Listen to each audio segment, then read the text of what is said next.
Assalamualaikum warahmatullahi wabarakatuh. Kaum muslimin sering dibuat bingung. Kenapa umat Islam tampak terpecah? Padahal agama ini satu. Allahnya satu. Rasulnya satu. Kitabnya satu. Apakah ini bukti Islam tidak sempurna? Atau umatnya saja yang bermasalah? Jawabannya ada dalam Al-Quran dan Sunnah.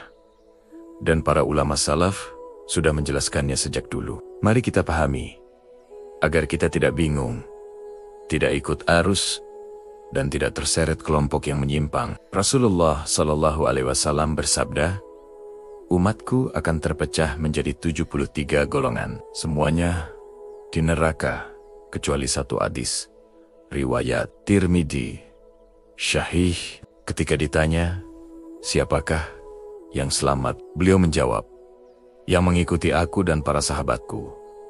Artinya, perpecahan pasti terjadi, dan itu bagian dari ujian iman. Namun Allah tidak membiarkan kita bingung.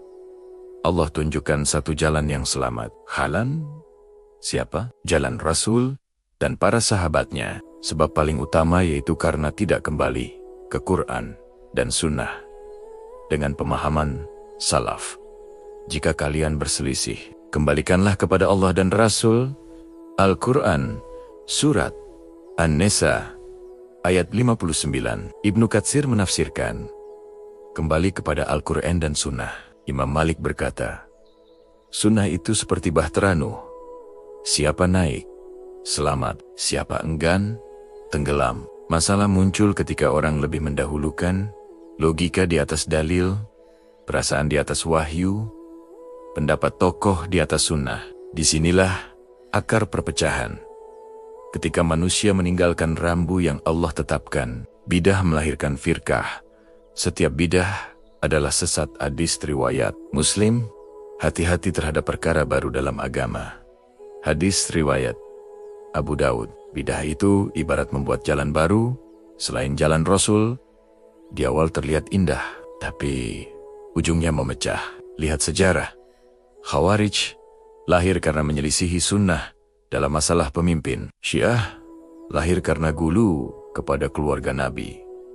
Mu'tazilah karena mengedepankan akal atas nas. Semua dimulai dari satu ide bagus menurut manusia, tapi tidak punya dasar dari Rasul dan Salaf. Fanatisme, golongan dan tokoh, sehingga menghasilkan perpecahan. Jangan berpecah belah.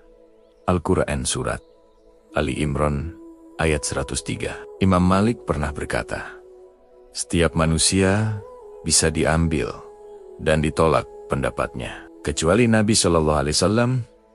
Yang benar bukan guru kita, bukan kelompok kita. Yang benar adalah dalil. Salaf mengajarkan kita, ikuti kebenaran, bukan nama. Jangan fanatik pada ustadz, mazhab, organisasi, jamaah, atau partai. Selama satu kalimat mengikat kita, yaitu Samina wa atana.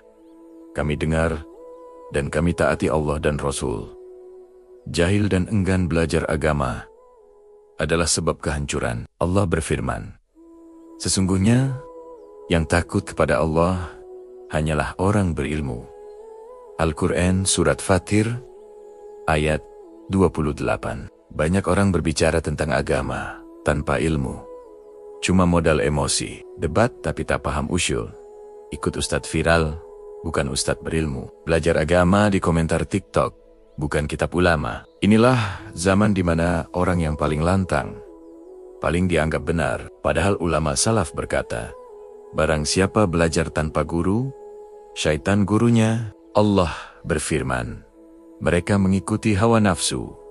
Al-Quran Surat Muhammad ayat 14. Sebagaimana ada orang bercerai karena dunia, ada kelompok pecah karena posisi dan gengsi, ada ustadz terpecah karena sibuk membangun nama. Semua karena ambisi, bukan misi. Jalan selamat itu nyata. Berpeganglah pada tali Allah dan jangan berpecah belah. Al-Quran Surat Ali Imran ayat 103. Solusinya itu sederhana. Kembali ke Quran dan Sunnah dengan pemahaman sahabat. Belajar kepada ulama yang lurus, jauhi hawa nafsu dan fanatik, dan jaga adab dan dizikir. Semoga Allah menjaga kita dalam jalan yang lurus, jalan yang Rasul dan para sahabatnya tempuh. Karena benar itu bukan yang ramai, tapi yang sesuai sunnah. Jazakumullahu khairan sudah menonton. Like, share, dan dukung terus dakwah sunnah.